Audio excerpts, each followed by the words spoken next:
Hello welcome back to my channel. ഇന്നൊരു Sunday ആണ് കേട്ടോ. സൺഡേ മോർണിംഗ് ഞങ്ങളെല്ലാവരും കൂടി ചർച്ചിൽ പോകുന്ന വിശേഷങ്ങളാണ് കേട്ടോ. രാവിലെ 8 മണിക്കാണ് കേട്ടോ ചർച്ചിൽ പോകേണ്ടത്. അപ്പോൾ ഞങ്ങൾ രാവിലെ എഴുന്നേറ്റ് തൽക്കാലത്തേക്കുള്ള ബ്രേക്ക്ഫാസ്റ്റ് ഒക്കെ സെറ്റാക്കി വെച്ചിട്ട് ഞങ്ങളെല്ലാവരും കൂടെ അതാ ചർച്ചിലോട്ട് പോകാൻ വേണ്ടിയിട്ട് ഇറങ്ങുവാണ് ഗൈസ്.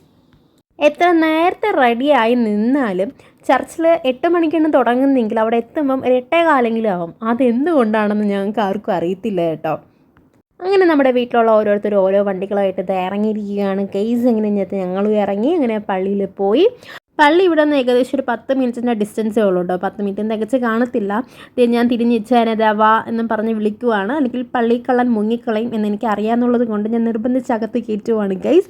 അങ്ങനെ ഞങ്ങളിതേ പള്ളിയിൽ കയറി. മീനമ്മ ഒരു 10 മിനിറ്റ് കഴിഞ്ഞപ്പോഴത്തേക്കും പുറത്തിറങ്ങി. ഇവിടുത്തെ പിള്ളേരുടെ കൂടെ ബഹളമായിരുന്നു. അങ്ങനെ പള്ളിയിൽ നിന്ന് കഴിഞ്ഞിട്ട് ഞങ്ങൾ നേരെ വരുന്ന വഴിക്ക് എൻ്റെ ഞാൻ പഠിച്ചിരുന്ന സ്കൂളിൽ കയറി കേട്ടോ.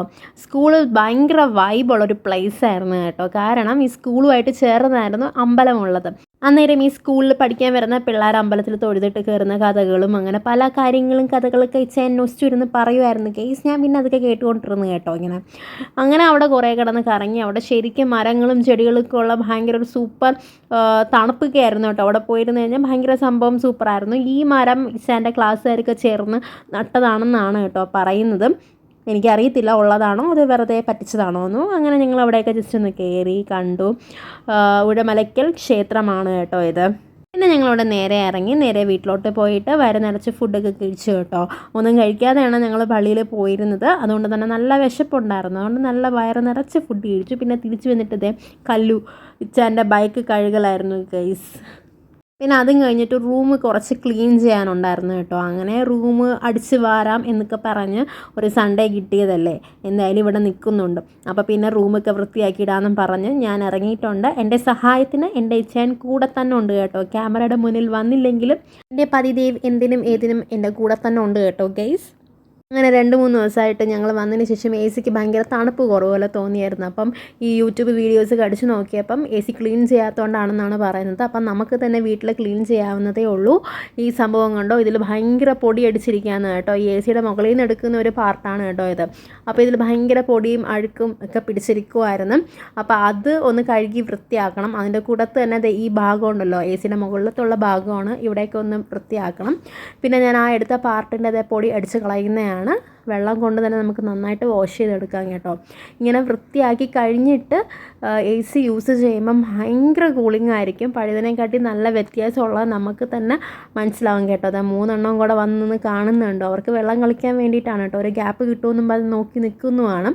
പിന്നെ കട്ടിലിൻ്റെ അടിയൊക്കെ ഭയങ്കര പൊടിയായിരുന്നു കേട്ടോ. കാരണം ഞങ്ങൾ ആഴ്ചയിൽ ഒരു ദിവസമൊക്കെ അല്ലേ ഇവിടെ വന്ന് നിൽക്കുന്നത്. അപ്പോൾ അതിൻ്റേതായിട്ടുള്ള പൊടിയും കാര്യങ്ങളൊക്കെ ഉണ്ടായിരുന്നു. അപ്പോൾ അതൊക്കെ ക്ലീനാക്കി എന്നെ ക്ലീനാക്കാൻ വേണ്ടിയിട്ട് വന്ന് സഹായിക്കുവാണ് ഗൈസ്. ഞാൻ എന്ത് ഭാഗ്യവതിയാണ്, എന്നെ സഹായിക്കാൻ എത്ര പേര്. ഈ മീനമ്മയും കൂടെ ഉള്ളൂ ചൂലെടുക്കാൻ ബാക്കിയായിട്ട്. അത് ഉടൻ തന്നെ വരും കേട്ടോ. പിന്നെ അതും കഴിഞ്ഞതിന് ശേഷം ഞാൻ ചോറ് വെച്ചായിരുന്നു. പിന്നെ മീനമ്മ ചോറൊന്നും കഴിക്കുന്നില്ല. അതുകൊണ്ട് അവൾക്ക് ഞാൻ കഞ്ഞിയാക്കി എടുത്തായിരുന്നേ. കഞ്ഞിയാക്കി കൊടുത്തപ്പോൾ അവൾ കുറച്ചൊക്കെ കുടിച്ചായിരുന്നു. പിന്നെ അവൾക്ക് കഞ്ഞി എടുത്തപ്പോഴത്തേക്കും കല്ലൂരും അല്ലൂരും കഞ്ഞി മതിയെന്നും പറഞ്ഞ് എൻ്റെ അടുത്ത് വന്നായിരുന്നു. അവർക്ക് ചോറ് വേണ്ടാന്ന് പറഞ്ഞ്. അങ്ങനെ അവർക്കും കഞ്ഞി കൊടുത്തു. അങ്ങനെ കഞ്ഞിയൊക്കെ കുടിച്ച് എല്ലാവരും കിടന്ന് ഉറങ്ങി. വൈകുന്നേരം ആയപ്പോഴത്തേക്കും താഴത്തെ കുട്ടി അവളുടെ ബർത്ത്ഡേ ആയിരുന്നു. അങ്ങനെ കേക്കൊക്കെ കൊണ്ടുവന്നു കേട്ടോ. ആദ്യം മീനമ്മയ്ക്ക് കേക്ക് ഇഷ്ടപ്പെട്ടില്ല. പിന്നെ അവൾ വാങ്ങിച്ച് കഴിക്കുന്നുണ്ടായിരുന്നേ. മോളുടെ പേര് അമ്മു എന്നാണ്. Happy birthday to you dear. അങ്ങനെ തെച്ചായനും അല്ലുക്കുട്ടനും കൂടെ അത് പുറത്തിറങ്ങാൻ വേണ്ടിയിട്ട് നിൽക്കുമായിരുന്നു. അപ്പോൾ അവർക്ക് അവൾ കൊണ്ട് കേക്ക് കൊടുക്കുന്നതായിരുന്നു. എന്നിട്ട് ഈവനിങ് ജീപ്പും എടുത്ത് ഒരു റൈഡ് പോയിട്ട് വന്നു ഗൈസ് ആയിരുന്നു കേട്ടോ. ഉച്ചാൻ്റെ വീട്ടിലെ എൻ്റെ ഒരു സൺഡേ ദിവസത്തെ വിശേഷങ്ങൾ. എൻ്റെ വീഡിയോസ് എല്ലാവരും കയറി കാണണം. ചാനൽ സബ്സ്ക്രൈബും ചെയ്യണേ.